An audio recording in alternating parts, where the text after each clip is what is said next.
Bom dia! Bom dia! Tudo bem? Começando a semana, como é que tá a cozinha da sua casa? Tomou café já? Já lavou tudo direitinho ou tá tudo espalhado? Vai lavar ainda? Como é que tá a esponja da pia da cozinha da sua casa? Tá tudo bem com ela? Sabia que ela pode ter milhões de bactérias? Hoje a gente vai falar do risco de contaminação, especialmente na cozinha.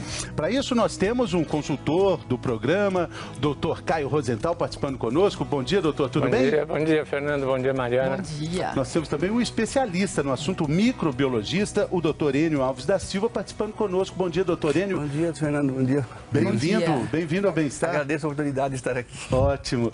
Doutor Caio, nós estamos falando de uma ameaça muito próxima na cozinha de casa, a esponja da cozinha de lavar vasilha, lavar as panelas, os pratos. Quais são os riscos? Quais as doenças a gente pode ter tendo contato com tantos milhões de bactérias? Então, essas bactérias que estão na esponja e no próprio sabão de lavar louça, muitas vezes, né, e na pedra, o risco é passar para os alimentos e você ingerir esses alimentos contaminados. E além dos alimentos, você, na sua própria mão, e é por isso que a gente sempre fala aqui no programa que a gente deve sempre lavar a mão, é a própria esponja que tem milhões de bactérias, como você falou, você levar isso à sua boca, tanto pela mão, pelos alimentos, e produzir doenças que causam diarreias, vômitos, náuseas, e às vezes até fatais. Agora, doutor Enio, a gente vai ver no programa de hoje que a gente pode ter, por exemplo, na esponja do banheiro, coliforme fecal. Até aí a gente entende. Agora, pode ter coliforme fecal, por exemplo, num maço de alface como esse aqui também? Não, sem dúvida. Os coliformes fecais, até certo ponto, que vem de origem fecal, eles podem estar no ambiente também. E também na terra e no ambiente de plantio. É comum você ter os coliformes em verduras cruas, legumes, frutas. O que não pode é ter muito. Por isso que a higiene é fundamental. Se você tem uma carga muito alta, aí há um poder patogênico, poder de causar doença. Se você tem uma redução, o nosso organismo suporta uma carga bacteriana baixa. Então é comum você ter coliforme e outras bactérias, ou outros fungos e outros vírus, que também causam doença, mas em quantidade baixa não. O importante então é aprender a higienizar direitinho. Sem dúvida. E isso a gente vai aprender hoje aqui no Bem-Estar, hein? E aprender, né, Mari, que às vezes a gente está achando que está limpando quando limpa as louças mas está, na verdade, o quê? Sujando, né? Com a bucha que tem um monte de bactérias. Com a bucha que tem um monte de bactérias. Você duvida? Não, mas é incrível como isso acontece mesmo. A Marina Araújo visitou duas donas de casa com uma bioquímica, a Eliane Bravo, e o resultado de tudo isso é surpreendente. Olha só o que acontece. O que existe por trás das esponjas de lavar louça? Você usa uma limpinha assim ou uma velhinha? Qual o tempo ideal de uso? Hoje nós vamos fazer uma análise para saber quais são as bactérias que existem nessas esponjas. Você acha que de quanto tempo ela deve ser trocada? De uns 15 a 20 dias, porque ela mesma já dá sinal, que ela já está bem gasta. Viemos com uma especialista no assunto para coletar a esponja e levar para o laboratório. Dona Madalena, então vamos levar a sua bucha para nós analisarmos e verificarmos as bactérias que tem aqui. Posso levar? Pode levar. Vamos ver se encontramos fungos e bactérias. Ela já tem um palpite. Ficar aqui e guardada aqui dentro, ela já tem tudo para pegar muitas bactérias também, né? Isso é automático, né? Todo mundo sabe, né? A Dona Maria tem um esquema diferente de lavar a louça. Primeiro, ela tira os restos de comida com a esponja velha. Depois, termina de esfregar com a novinha. Eu uso essa uma semana e essa uma, que quando no fim de semana eu jogo essa fora e ponho essa no lugar e pego outra nova. Aqui nós temos as duas esponjas, a velhinha e a nova. Nós vamos testar e ver quais as bactérias encontramos aqui. Tadã! Será que essa tática da Dona Maria funciona? Ter uma esponja mais nova e uma mais velha para tirar o grosso? A gente vai saber daqui a pouco. Mas antes, tem participação do nosso auditório virtual. Pergunta do Marcos, de Uberlândia, no Triângulo Mineiro. Qual o melhor tipo de tábua? De plástico ou de madeira? Vamos lá, então, entrar nesse assunto, responder a pergunta do Marcos, doutor Enio. Existe uma tábua que é melhor? Eu considero o plástico melhor, por ser mais liso por ser menos aderente e mais fácil de limpar. Agora, a madeira é cultural, sempre foi usada. Se você tiver uma higiene bem feita e não deixar acumular, não há tanta contraindicação, mas o melhor é o plástico ou o vidro. Agora, tem gente, por exemplo, falando da tábua de madeira, que muita gente tem em casa, que na hora que termina de usar, ainda dá uma raspadinha assim na tábua de madeira com a faca. Então não funciona muito. Se você quiser raspar, tem que ser de um modo profissional mesmo, para deixar ela lisa e tirar aquela camada porosa. A madeira, como a fórmica, na realidade absorvem água, absorvem muita matéria orgânica. Então fica muito difícil você tirar. Tanto é que ela tem um cheiro mais forte que o plástico. Que o plástico, que é polipropileno ou que o vidro. Agora, o senhor falou do vidro. O vidro é ainda melhor que o plástico? Sim, tem vidros próprios para isso hoje. Tem placas de vidro muito lisas, com durabilidade maior. É melhor. Quanto mais liso, melhor para você fazer a higienização.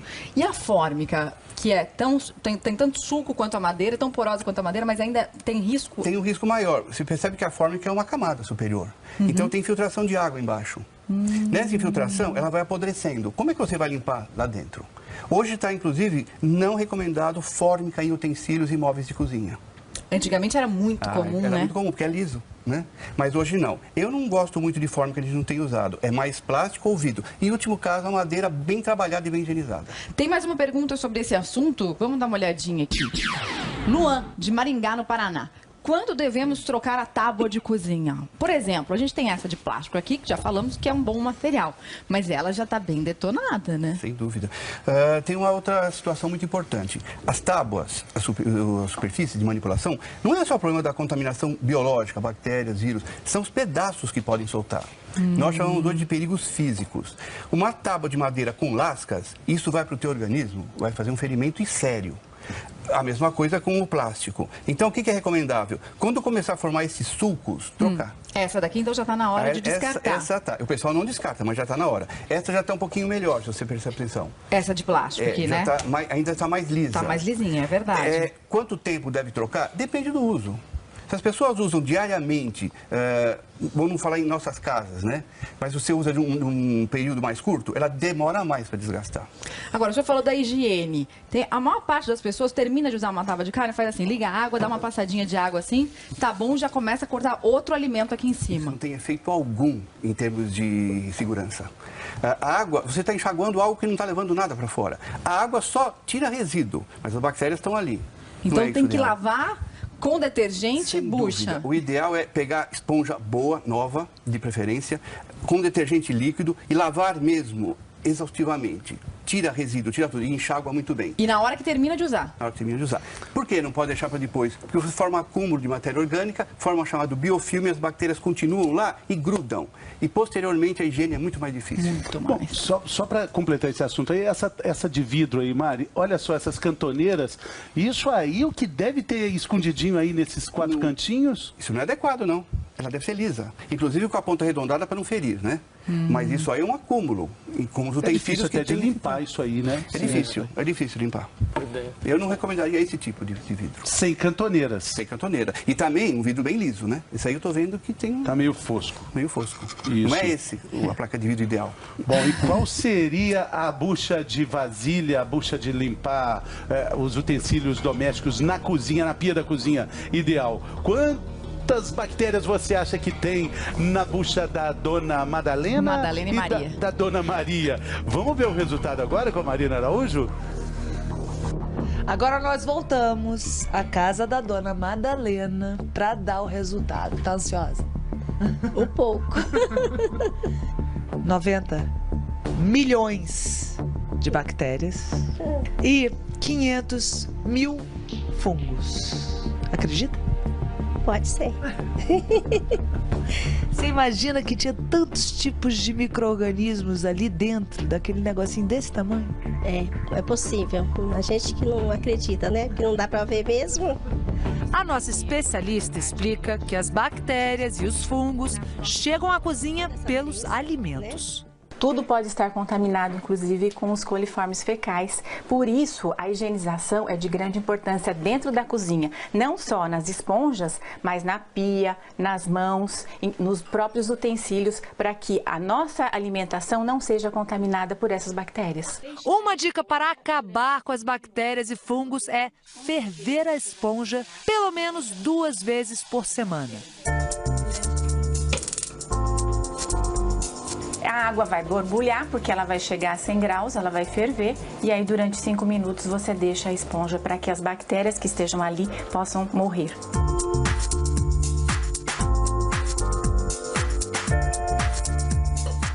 E aí pode guardá-la assim? O ideal agora é espremer a esponja, depois de fria, para que não se queime a mão, e pode guardar no recipiente adequado. Fácil, muito fácil. Agora é a vez da esponja da Dona Maria das Graças. Lembra que ela usava 2? A primeira, mais velhinha, para tirar o grosso da sujeira e outra para lavar a louça. Na mais velha encontramos 100 milhões de bactérias e 8 milhões de fungos. Já na esponja mais nova havia 10 milhões de bactérias e 80 mil fungos. Ou seja, o que nós podemos aprender? Que nós devemos trocar a esponja de lavar louça com frequência. Não devemos usar esponjas velhas, porque elas têm uma contaminação muito maior do que esponjas novas. E aqui vai outra dica que a Dona Maria das Graças já usa para livrar a esponja das bactérias e fungos. Mergulhar as duas separadamente em água sanitária. Põe água sanitária e deixa quantos minutos? Deixa 15, 20 minutos. Tudo bem? Está correto. Pelo menos 10 minutos nós devemos deixar mergulhada nessa solução de cloro. Bom, a tática da Dona Maria, então, não funcionava, né? Ter uma esponja velha para tirar o grosso pode ser pior. Ela contamina mais do que ela limpa. Então não é vantagem. Eu não faria isso nunca. Agora, a esponja velha é melhor de lavar a louça, é mais né? macia, né? Porque a esponja nova não dá. Mas a esponja velha contamina mais. E entre a água sanitária e a fervura, qual é mais eficaz do ponto de vista da limpeza da bucha? Não tenha dúvida que seja a fervura. Fervura. Sim, água sanitária, primeiro, quanto que ela colocou, em que concentração? Porque depende da concentração, mata e não mata as bactérias. O ideal é você usar o que manda a legislação, uma colher de sopa de água sanitária para desinfecção geral própria, em 1 litro de água. Deixar imerso 15 minutos. Uma colher de sopa de água sanitária e 1 litro de água durante 15 minutos, pelo menos. Água sanitária para alimentos, né? Inclusive para folhas de verdura, para alface, essas coisas, você usa sempre essa concentração. 1 colher de sopa para 1 litro de água, mergulha as folhas, deixa lá por uns 5, 10 minutos, depois não esquece de lavar. Lavar é para tirar essa água sanitária ou o hipoclorito de sódio a 2,5%. Agora, aquele hipoclorito de sódio, esse daqui, ó, que muitas vezes a gente vai e compra no supermercado, traz uma informação muitas vezes diferente no rótulo, com um pouco menos. Eu vejo assim 20 gotas por litro de água. Geralmente, essas concentrações foram baseadas em trabalhos muito antigos. Eles não estavam errados na época. Hoje, os trabalhos têm demonstrado que as concentrações têm que se adequar à resistência dos micro-organismos. O que a Organização Mundial de Saúde tem preconizado? Que entre 100 ppm, vamos falar assim, técnico de eu explico, 100 ppm a 200 ppm, o que é isso? 100 miligramas por litro até 200, que corresponde a uma colher de sopa, é o que mata, tem um efeito bactericida. Então essa é a informação definitiva, né, doutor Caio? Repita, por favor. Eu vou repetir. Para cada colher de sopa, você põe na colher de sopa ou hipoclorito de sódio a 2,5% ou, eventualmente, água sanitária, na falta do hipoclorito de sódio, em 1 litro de água. Aí você lava os alimentos. Agora, se for para beber, você tem que ver se a água está limpa ou não. Como o ideal é você ferver. Se você vê resíduos na água, você ferve a água. Depois, para cada litro de água que você vai tomar, você pinga 5 gotas do hipoclorito de sódio a 2,5%. Então, vamos deixar isso bem claro definitivamente. 5 gotas do hipoclorito de sódio a 2,5% para cada litro de água. Bebe 15 minutos depois. Mais pergunta. Vamos ver? Evani, Conceição do Jacuípe, na Bahia. Quanto tempo deve durar uma bucha? Quanto tempo tá a sua na sua pia, Fernando? Ah, eu gosto da bucha mais novinha. Você Sou ao gosta? contrário de você, Mari. É? Gosto da bucha da bucha novinha. E aí, é porque ela funciona muito melhor, né? E tá mais limpa, né? Uma semana. Uma é semana o prazo... você troca? Sim, uma A semana. bucha, né? A bucha. Uma semana. Eu vou ser mais democrático. Uns gostam da bucha mais durinha, outros mais molinha. Depende do uso. Na realidade, o tempo de uso é proporcional ao desgaste da bucha, ao que você usa. Se você lava a louça uma vez por dia, essa bucha vai ter uma sobrevida maior. Se você lava essa bucha todo dia, você usa almoço e jantar, ela vai durar menos. Em média, 10 dias. 10 dias. Em média. Depende do desgaste. E aquela tática de você ter uma bucha para você limpar, por exemplo, copos e outra para pratos e talheres? Se elas forem limpas e novas, tudo bem. Mas não essa que ela usou, de uma mais velha e uma mais nova. Isso não. Isso não funciona. A mais velha suja, que a mais nova não consegue tirar depois. Entendi. Doutor, eu estava comentando com o doutor Caio, nós falamos de 9, de 10 milhões de bactérias. Coisas que a gente está limpando, que a gente acabou de comer. É bactéria demais, doutor. São 9 milhões de tipos diferentes. Qual é a variedade dessa população imensa que cabe nesse pedacinho da bucha? Então, o tipo de bactérias são aquelas que são bactérias, são vírus e são fungos. Agora, nem sempre você ingerindo bactérias, necessariamente você vai ter doença. O importante é que essas bactérias que cresceram na bucha, elas de alguma forma, elas têm que vir da bucha para você ingerir, para a sua boca, tem que chegar lá. Então, elas vêm através dos alimentos. Então, se, por exemplo, você lava um prato com essa bucha e deixa lá o prato e depois mal tira a água que você lavou e você vai comer em cima desse prato, então você tornou o prato o veículo para que essa bactéria entre dentro da sua boca e no seu organismo. Agora, você pode ingerir 10 milhões de bactérias e não acontecer nada. Você pode ingerir 1 milhão de bactérias, dependendo da bactéria, e ficar doente. Ter, geralmente, diarreias, náuseas e vômitos. Agora, é importante a gente saber também que depende muito da situação da gente, do hospedeiro. E muitas vezes a gente já teve essa bactéria, a gente já fabricou anticorpo contra ela e a gente está, de certa forma, imunizado. Então, você tem vários tipos de bactérias e toxinas. As toxinas são provocadas Então, a gente fala, eu estou com uma intoxicação alimentar. O que é intoxicação alimentar? São essas bactérias que, vamos dizer assim, contaminaram os alimentos e aí foram transformadas em toxinas. E você ingere essa toxina. Essa toxina não atravessa a corrente sanguínea, então ela só provoca a diarreia, náuseas e vômitos. É clássico, por exemplo, a toxina do Staphylococcus.